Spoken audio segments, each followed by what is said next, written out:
पाठ 2। वाह डॉक्टर बाबू। पाठ प्रवेश। बीमार तथा पीड़ित की सेवा करना डॉक्टर के जीवन का परम लक्ष्य होना चाहिए। धन कमाने के लिए डॉक्टरी करना व्यापार है। सच्चे डॉक्टर को रोगियों की चिकित्सा से आत्मिक शांति मिलती है। रविंद्रनाथ टैगोर की यह कहानी एक ऐसे ही सच्चे डॉक्टर की है जो उन डाकुओं की भी मरहम पट्टी करते हैं जिन्होंने उन पर ही हमला किया था। फागुन के महीने की बात है। डॉक्टर बाबू पालकी में सवार होकर सप्तग्राम जा रहे हैं। पालकी की छत पर दवाइयों की पिटारी रस्सी से बांध रखी है। पालकी के साथ साथ विश्वंभर बाबू का नौकर शंभू चल रहा है। उसके हाथ में मोटी लाठी है। वह काफी तगड़ा है, इतना बलवान है कि कभी कभी हैरानी होती है। एक बार की बात है कि कुंभीरा के जंगल में उसे रीछ मिल गया। उसके पास बंदूक तो थी नहीं, बस एक लाठी थी। जोखिम उठाना तो जैसे उसका शौक था और वह उसे लेकर ही रीछ से भिड़ गया। शंभू की मार से रीछ की रीढ़ की हड्डी टूट गई। उसमें हिलने तक का दम नहीं रहा। ऐसी ही बात एक बार और हुई। वह विश्वंभर बाबू के साथ स्वर्णगंज गया था। वहां पद्मा नदी के किनारे खाना पकाने की जरूरत आ पड़ी। शंभू पानी लेने नदी में उतरा तो घड़ियाल से भिड़ गया। घड़ियाल जैसा भयंकर जानवर और शंभू, जी, देखते देखते बाजी पलट गई थी। घड़ियाल आज भी शंभू को न भूला होगा। विश्वंभर बाबू डॉक्टर हैं और वे रोगी को देखने निकले हैं। स्टीमर घाट के स्टेशन मास्टर मधु विश्वास का बेटा बीमार है। बहुत दूर जाना है।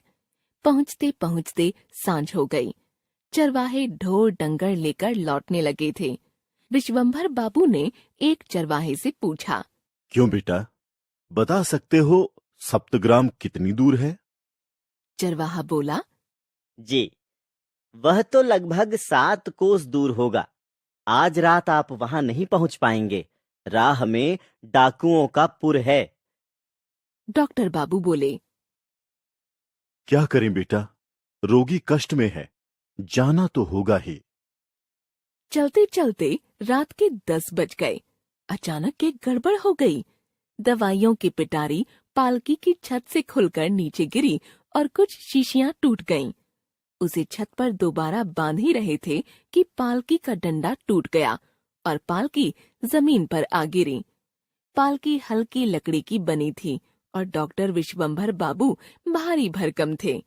कोई और चारा नहीं था। फिर तो रात वहीं काटनी पड़ी। डॉक्टर साहब ने घास पर कंबल बिछा दिया और वहीं लेट गए। लालटेन पास ही रखी थी। तभी कहारों के सरदार बुद्धू ने आकर कहा, वह देखिए, कुछ डाकू इधर ही आ रहे हैं। विश्वंभर बाबू ने कहा, डर किस बात का, तुम सब तो हो ही। बुद्धू बोला, बगलू और पल्लू भाग गए। बख्शी झुरमुट में जाकर छिप गया और विष्णु के तो डर के मारे हाथ पांव फूल गए हैं। और कहते कहते वह भी भाग खड़ा हुआ। यह सब सुनते ही डॉक्टर साहब डर के मारे थर थर कांपने लगे और चिल्ला उठे, शंभू, शंभू। शंभू बोला, मैं हूं ना, डर किस बात का।